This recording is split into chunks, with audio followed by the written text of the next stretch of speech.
আপনারা নিশ্চিত থাকতে পারেন ইসলামিক ব্যাংকের ভবিষ্যৎ বিএনপির হাতে খুবই সেফ। তাহলে ব্যাংকটা করেছেন কি জন্য, কার জন্য? যেখানেই কোনো কিছু ঘটছে সেখানেই মবক্রেসি, সেখানেই উচ্ছৃঙ্খলতা। একটা রাজনৈতিক অস্থিতিশীল করার একটা প্রক্রিয়া চলছে। মাননীয় স্পিকার, সম্মিলিত ইসলামিক ব্যাংকের ব্যাপারে আমি কেন এই কথাটা বলছি, যে আমরা দৃঢ়ভাবে বিশ্বাস করি যে ফাইন্যান্সিয়াল ডিসিপ্লিন ছাড়া কোনো দেশ এগোতে পারে না।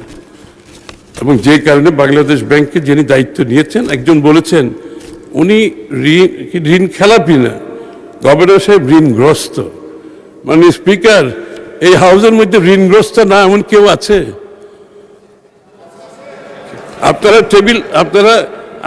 আপনারা এই টেলিভিশন, গাড়ি, এইগুলোর ডে টু ডে বেসিসে কোনো না কোনো ঋণ তো সবাই থাকে। হ্যাঁ, ঋণ নাই? হ্যাঁ, ও তো তাইলে ব্যাংক করেছেন কি জন্য? তাহলে ব্যাংকটা করেছেন কি জন্য, কার জন্য? আসলে তো ব্যাংক, আমি তো বলছি। মাননীয় মন্ত্রী, আমার মনে হয় আর 5 মিনিটে আপনি সাম আপ করতে পারবেন। Another 5 minutes. Thank you. একজন ভদ্রলোক, একটা গভর্নর বাংলাদেশে খুব ভালো কাজ করছে। আমাদের ফিডব্যাক হচ্ছে প্রাইভেট সেক্টর বলেন, সর্বস্তরের মানুষ একটা গভর্নরকে বলছে, অনেকদিন পর একজন গভর্নর আসছে যে ডিসিশন দিতে পারছে, সঠিক decision within the framework of law. আপনারা একটা ঋণগ্রস্ত বলে তাকে আন্ডারমাইন করতেছেন। এটা হচ্ছে কি? এটা হচ্ছে আপনাদের চিন্তার প্রতিফলন। আপনারা কোনোভাবেই সঠিক কাজটাকে গ্রহণ করতে রাজি নেই। আপনারা চেয়ারম্যানের কারণে আপনারা টাকা উইথড্র করে নিয়ে যাচ্ছেন। তাদের এখানে একটা যোগসূত্র আছে, যারা টাকা নিয়ে যাচ্ছে, যারা ব্যাংকের ভিতরে বিশৃঙ্খলা সৃষ্টি করছে, ব্যাংকের বাইরে বিশৃঙ্খলা সৃষ্টি করছে, যারা এই প্রস্তাবটা আজকে এনেছেন, তাদের মধ্যে একটা যোগসূত্র আছে বলে তো মনে হয় আমাদের কাছে। সুতরাং মাননীয় স্পিকার, আমি শেষ করছি এই কথাটা বলে, বাংলাদেশ জাতীয়তাবাদী দল ফাইন্যান্সিয়াল ডিসিপ্লিনে কোনো কম্প্রোমাইজ করবে না,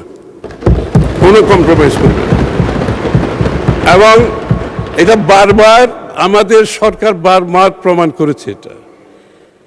এবং আমাদের ফাইন্যান্সিয়াল ডিসিপ্লিনের কারণে, প্রুডেন্সের কারণে বাংলাদেশের ইকোনমি বারবার ঘুরে দাঁড়িয়েছে। আজকে যে ভঙ্গুর অর্থনীতি আমরা হাতে নিয়েছি, এটাকে আমরা স্থিতিশীল এবং সমৃদ্ধির পথে নিয়ে যাওয়ার জন্য ফিনান্সিয়াল সেক্টরের গুরুত্ব যে ফিনান্সিয়াল সেক্টর যে গুরুত্বপূর্ণ, সেটা আমরা অক্ষর অক্ষরে বুঝি। এটা না বুঝার কোনো কারণ নেই। সুতরাং আপনারা নিশ্চিত থাকতে পারেন ইসলামিক ব্যাংকের ভবিষ্যৎ বিএনপির হাতে খুবই সেফ। একেবারে নিশ্চিত থাকতে পারেন। হ্যাঁ, আপনারাই তো বলেছেন শহীদ যে এটা বিল করেছে, তাহলে তো আরো বেশি নিশ্চিত থাকবে। চিন্তার কোনো কারণ নাই। এমন কোনো কাজ করবেন না, মাননীয় বিরোধী দলের নেতৃবৃন্দকে বলছি আমি, এমন কোনো কাজ করবেন না যে বাংলাদেশের মানুষ হতাশ হয়। একটা গণতান্ত্রিক সরকার দেশ চালাচ্ছে, একটা বিশাল সমর্থন নিয়ে একটা গণতান্ত্রিক সরকার দেশ চালাচ্ছে। এটাকে একটু সময় দেন। যে কোনো কারণে, যে কোনোভাবে আপনারা একটা অস্থিতিশীল অবস্থা যদি সৃষ্টি করে বাংলাদেশের মানুষের কাছে যদি মনে হয় আপনারা এই কাজটা করছেন, এটা আপনাদের রাজনীতির জন্য ভালো হবে না। আমরা চাই একটা স্থিতিশীল বাংলাদেশ।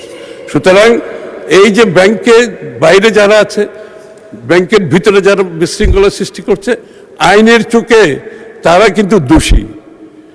বিএনপি সরকার যথেষ্ট ধৈর্যের পরিচয় দিচ্ছে, আইনের চোখে তারা দোষী।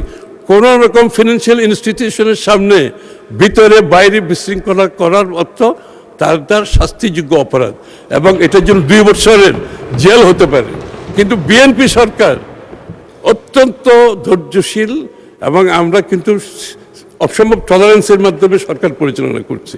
এই যে এত বিশৃঙ্খলা সৃষ্টি করা হচ্ছে বিভিন্ন জায়গায়, সরকার কিন্তু খুবই ধৈর্যের সাথে দেশ পরিচালনা করছে। আমি আশা করব আপনারা সহযোগিতা করবেন। আগামীর বাংলাদেশ, যা বিএনপি যে আগামীর বাংলাদেশ গড়ার যে শপথ নিয়েছে, সেটা আপনাদের বাদ দিয়ে তো না, আপনাদেরকে নিয়েই তো আমরা করতে চাই। কারণ আপনারা তো নির্বাচিত হয়ে এসছেন, আমরা না হয় বেশি এসছি, আপনারা কম আসছেন, কিন্তু আপনারা তো নির্বাচিত।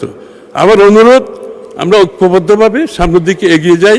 প্রতিটি জায়গায় এই ধরনের ছোটোখাটো ইস্যু নিয়ে বিশৃঙ্খলা সৃষ্টি করলে রাজনৈতিকভাবে আপনারা খুব বেশি লাভবান হবে না।